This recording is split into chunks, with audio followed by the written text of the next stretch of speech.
شما دوستان عزیز، خوش اومدین همگی به کانال یوتیوب من. امروز قرار هست با هم دیگه یک موتیف مربع ذرتی رو با هم ببافیم که 8 پر هست. کار فوق‌العاده جذاب و زیبا، بسیار بسیار مناسب برای بافت انواع پتو، کوسن. فوق‌العاده میشه این کار شالمو و هر آنچه که شما دوستان عزیز دوست داشته باشید. من توی 2 تا رنگ مختلف اون رو بافت زدم. من این کار رو با کانوای ویولت و قلاب شماره 2.5 بافت زدم. حدود 20 سانتی متر برای من این کار شده. بریم با هم دیگه این آموزش رو داشته باشیم. قبل از اون ممنون میشم که ویدیو رو لایک کنید تا یادتون نرفته کانال رو سابسکرایب داشته باشید و زنگوله رو هم فعال کنید تا به محض گذاشتن ویدیو مطلع بشید و بتونید تشریف بیارید و ویدیوها رو دنبال کنید. و لطفاً ویدیوها رو فقط و فقط در کانال یوتیوب دنبال بفرمایید. برای شروع بافتمون ابتدا میایم یک حلقه جادویی میزنیم و 3 زنجیره به عنوان اولین پایه بلند و درون حلقه شروع به بافت پایه بلند میکنیم. 23 تا پایه بلند میبافیم که با 3 تا زنجیره شروع رج روی هم بشه 24 پایه بلند. خب به این صورت من در کل 24 پایه بلند بافتم با احتساب 3 تا زنجیره شروع رج. در آخر رج میام روی زنجیره سوم شروع رجم یک پایه بست میزنم و به این صورت رج رو به پایان میرسونم. برای شروع رج دوم 4 زنجیره اینجا میزنم به عنوان یک پایه بلند و یک زنجیره اضافه برای فاصله. میام روی پایه بعدی گندمیش رو میگیرم و 5 پایه بلند اینجا میبافم. 1 2 3 4 و 5 پایه بلند میبافم. قلاب رو در میارم. روی اولین پایه بلند از این 5 تایی یک پایه بست میزنم و یک ذرتی میبافم. 2 زنجیره برای فاصله میدم. در ادامه پایه بعدی رو رها میکنم. میام روی پایه بعد یک پایه بلند میبافم. 2 زنجیره میزنم و پایه بعدی با 5 پایه بلند یک پایه ذرتی میبافم. به این صورت 5 تا پایه بلند رو روی یک پایه بافت میزنیم. بست روی اولین پایه و یک پایه ذرتی. 2 زنجیره میزنم. یک پایه رها میشه. روی پایه بعد یک پایه بلند میبافم. 2 زنجیره میزنم. این الگو باید دور تا دور کار 8 مرتبه تکرار بشه. پایه بعدی 5 پایه بلند یک جا میبافم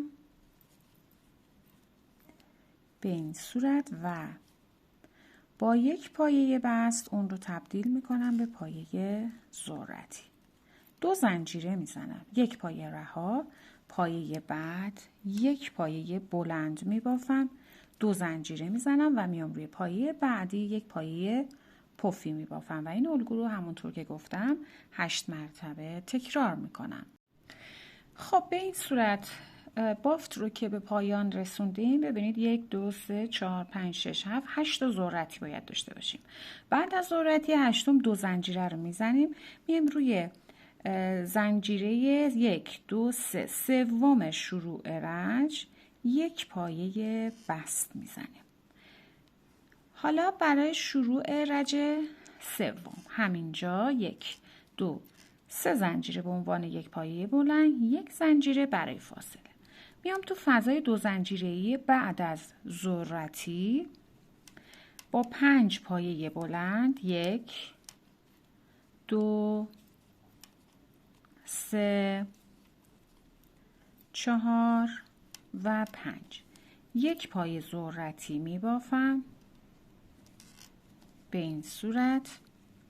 2 زنجیره میزنم و تکرار میکنم توی همین فضا یک پایه ذرتی، یک با 5 تا پایه بلند، 2 3 4 و 5 و در ادامه با یک پایه بست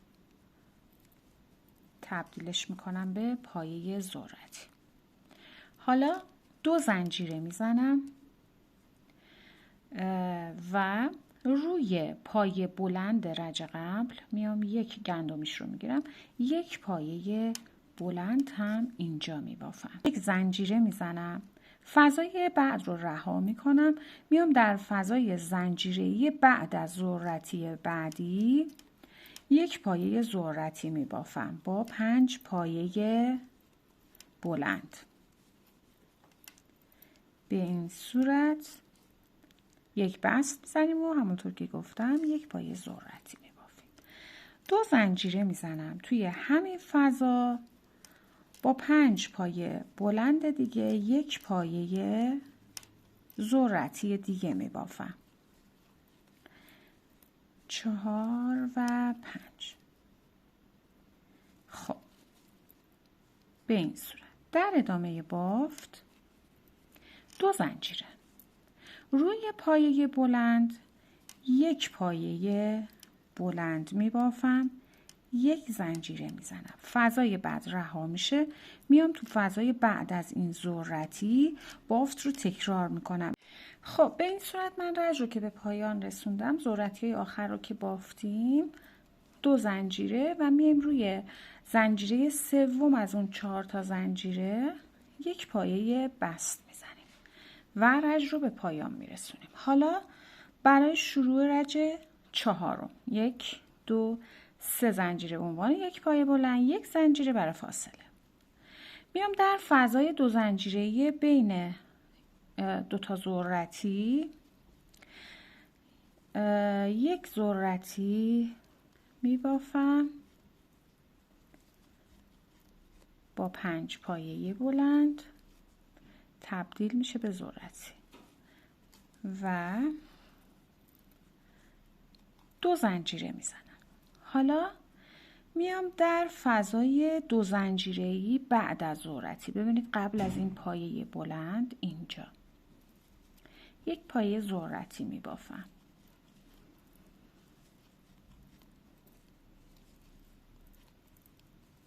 با 5 پایه بلند 2 زنجیره میزنم، همونجا یک پایه ذرتی دیگر رو تکرار میکنم توی همین فضا. به این صورت دیگه چون بافت پایه ذرتی تکرار هست من سری میبافم. در ادامه 2 زنجیره میزنم، میام روی پایه بلند توی رج قبل روش یک پایه بلند میبافم، یک زنجیره میزنم و الگوی بافت رو از ابتدای رنج تکرار میکنم. ببینید به این صورت 3 تا ذرتی کنار هم قرار میگیره. خب میام این فضای تک زنجیره‌ای که کلا رها میشه، میام در فضای 2 زنجیره‌ای بین 2 تا پایه ذرتی بافت رو اینجا تکرارش میکنم. زنجیره سوم شروع رج یک پایه بست میزنیم.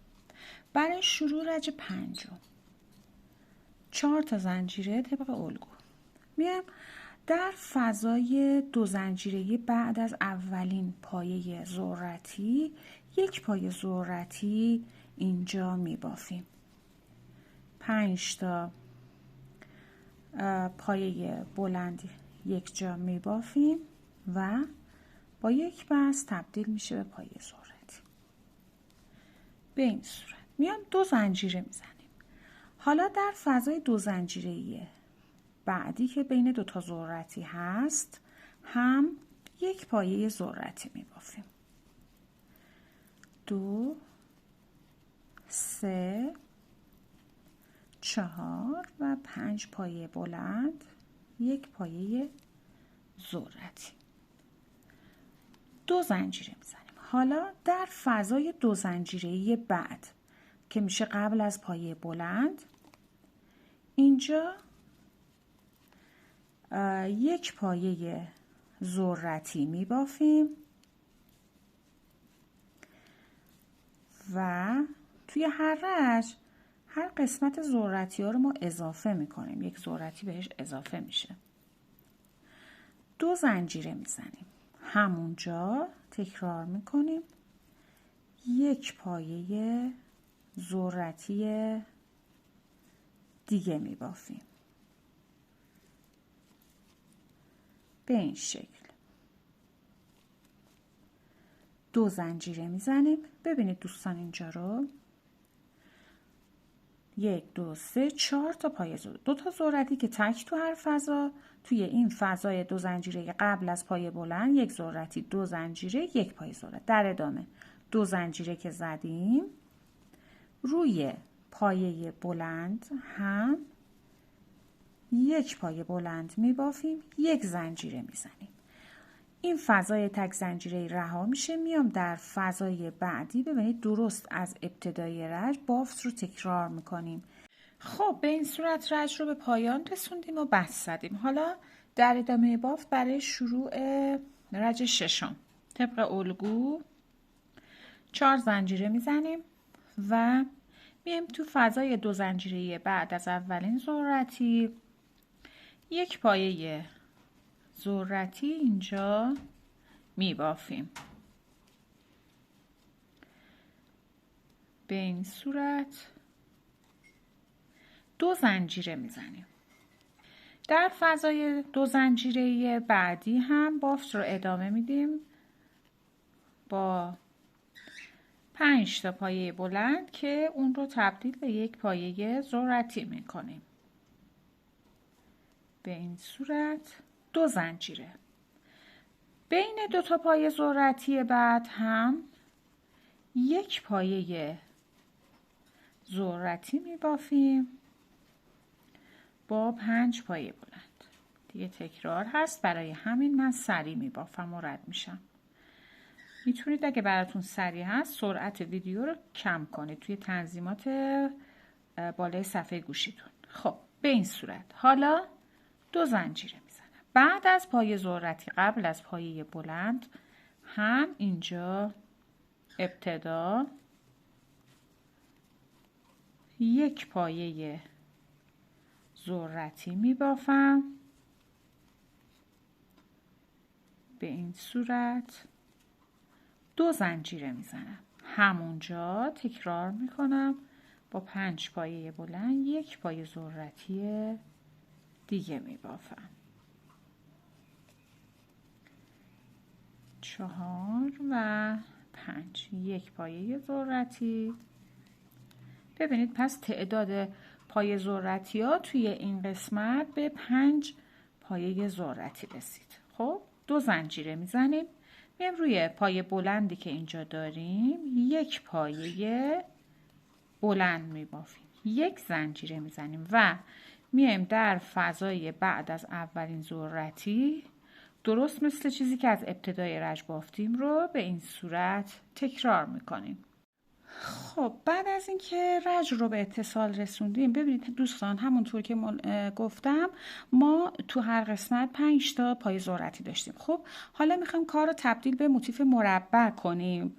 این 5 تا تبدیل به 4 تا میشه، به 4 ذرتی میشه و ما 2 تا گوشه متفاوت میبافیم. یعنی این قسمت متفاوت بافته میشه، این قسمت متفاوت. حالا توضیح میدم متوجه میشید. برای شروع رج هفتم طبق الگو 4 تا زنجیره رو میزنیم، میایم توی فضای بعد از ذرتی 1 ذرتی میبافیم طبق الگو با 5 پایه بلند و 2 زنجیره میزنیم. این رو ادامه بدیم توی هر کدوم از این فضاها. ببینید 1 2 3 4 ما تو هر فضا 1 پایه ذرتی میبافیم. خب ببینید دوستان به این صورت من 4 تا پایه ذرتی بافتم. همونطور که ملاحظه میکنید بینشون 2 تا زنجیر فاصله دادم. بعد از ذرتی 4 2 زنجیره میزنم. اینجا میشه گوشه اول کارمون. تو فضای 2 زنجیره بعد از این ذرتی آخر قبل از پایه بلند گوشه هست، همونطور که گفتم. 1 پایه بلند، 2 زنجیره، همونجا 1 پایه بلند، 2 زنجیره میزنم. میام در فضای تک زنجیره‌ای حالا بعد از این پایه بلند هم 1 پایه بلند میبافم و 2 زنجیره میزنم. توی این قسمت ها وارد میشم و هر کدوم 1 پایه ذرتی میبافم. یعنی همون 4 تا پایه ذرتی رو ما داریم که بینشون 2 تا زنجیره فاصله میدیم تا بریم قسمت بعدش گوشه بعدی رو بگم. 2 زنجیره میزنم. الگو رو توی 3 تا فضای دیگه هم تکرار میکنم. ببینید به این صورت من 4 تا پایه ذرتی که بافتم، این قسمت حالا با گوشه‌ای که اینجا بافتیم متفاوت میشه. به این صورت که 2 تا زنجیره رو میزنم در فضای بعد از این ذرتی قبل از پایه بلند 1 پایه بلند میبافم، 2 زنجیره میزنم و میام توی فضای تک زنجیره بعد از این پایه بلند 1 پایه بلند میبافم و 2 زنجیره میزنم. ببینید شکل بافت و این یک گوشه قسمتش به این صورت هست، این هم یک قسمت دیگه. یکی در میون این الگو رو ما تکرار میکنیم. من میام توی 4 تا فضای بعد هر کدوم 1 ذرتی به فاصله 2 زنجیره بافت میزنم.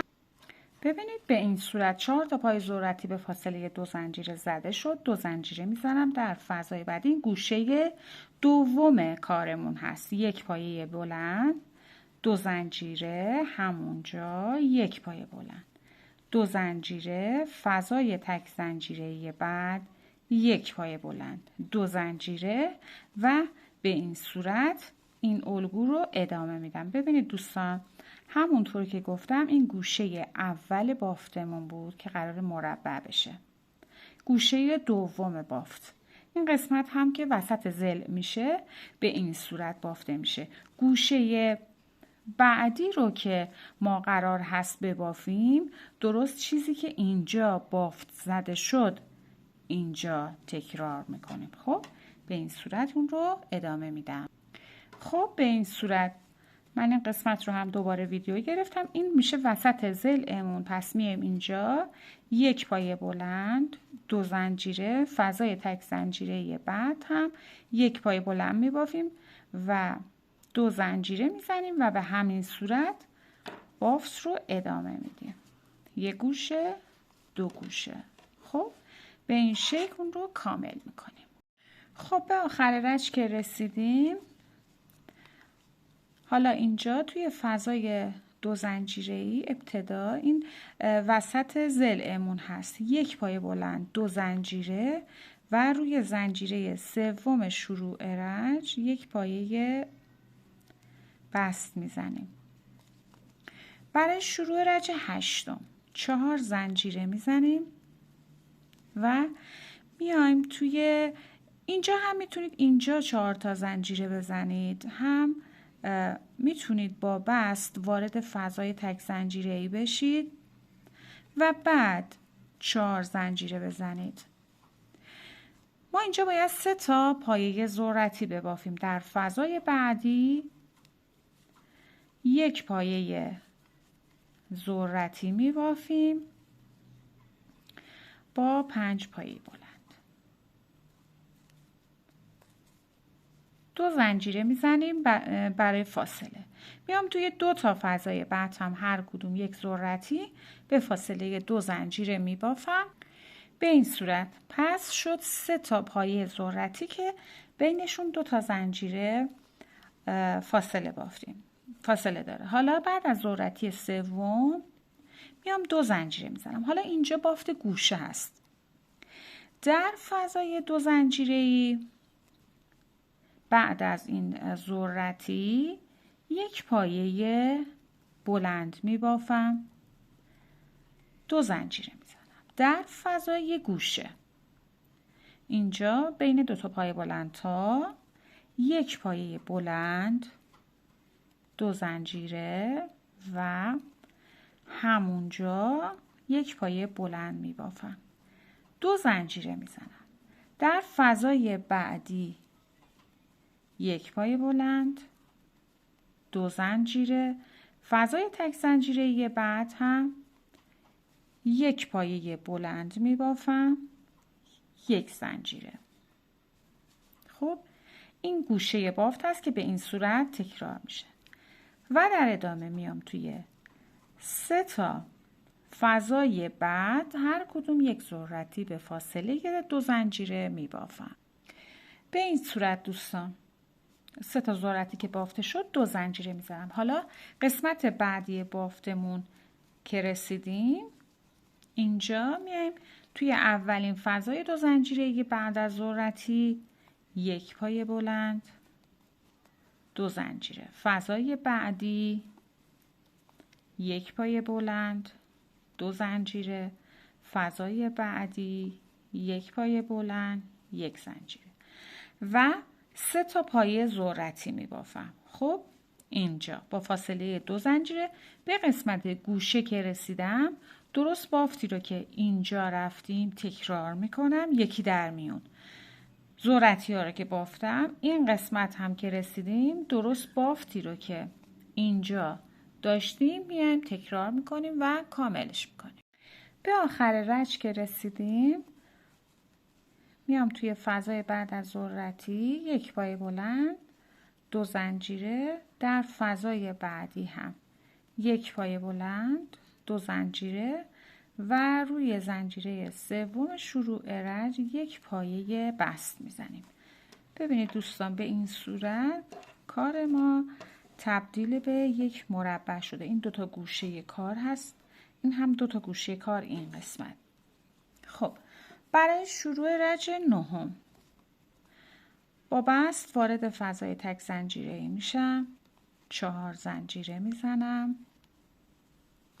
توی این 2 تا فضای بعدی، توی این 2 تا فضا هر کدوم یک ذرتی میبافم به فاصله 2 زنجیره. خب به این شکل پس ذرتی ها تبدیل به 2 تا پایه ذرتی شد. در ادامه 2 زنجیره میزنم، فضای بعدی یک پایه بلند، 2 زنجیره، فضای بعد یک پایه بلند، 2 زنجیره، در فضای گوشه بافت گوشه میرم با یک پایه بلند، 2 زنجیره، همونجا یک پایه بلند، 2 زنجیره میزنم. ادامه میدم فضای بعد یک پایه بلند، 2 زنجیره، فضای بعد یک پایه بلند، 2 زنجیره و فضای تک زنجیره‌ای هم یک پایه بلند، 1 زنجیره. ببینید این یکی از گوشه های بافتمون هست، یعنی گوشه اصلی بافت. خب و در ادامه بافت میام توی فضای بعدی با 5 تا پایه بلند یک پایه ذرتی میبافم. توی این رج ما تو هر قسمت 2 تا پایه ذرتی داریم دیگه، پایه ذرتی همون میبافیم تا تموم بشه، یعنی اون به تک برسه. خب به این صورت در ادامه 2 زنجیره.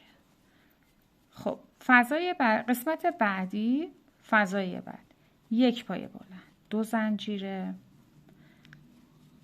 یک پایه بلند، 2 زنجیره، یعنی 4 بار تکرار میشه. یک پایه بلند، 2 زنجیره، در فضای تک زنجیره هم یک پایه بلند، 1 زنجیره. به همین صورت قسمت بعدی 2 تا پایه ذرتی به فاصله 2 زنجیره و قسمت گوشه بعد رو طبق چیزی که بافتیم تکرارش میکنیم. به این شکل اون رو کامل میکنیم. خب به آخر رج که رسیدیم قسمت آخر رو میبافیم در فضای یک پایه بلند، 2 زنجیره، فضای بعد یک پایه بلند، 2 زنجیره، فضای بعدی هم یک پایه بلند، اینجا دیگه گوشه نیستش، 2 زنجیره میزنم و روی زنجیره سوم شروع رج 1 پایه بست.